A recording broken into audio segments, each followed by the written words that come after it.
খাবা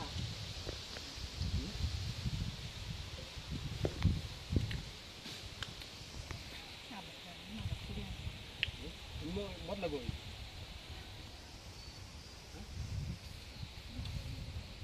আমি তো যাইতাম কিন্তু না দুই দিন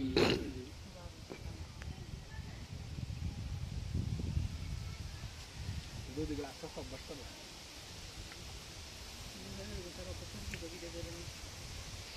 যাইতে মত কোন দিনের মধ্যে মাথা সত্তর দিয়ে দিতে তোমার কি স্বপ্ন নাই যে তুমি বিদেশে গিয়ে হইতে আমার জামাই বাংলাদেশে থাকে আমাকে চিনে না সারাদিন পিছে পিছে ঘুরে তাই চিনে না আর বিদেশ গেলে বলে আমাকে চিনবে কি রে ভাই সেই খুব ভয় হয় এগুলো মানুষ বিদেশ পেটে দিয়ে সারাদিন ভয়ে ভয়ে থাকা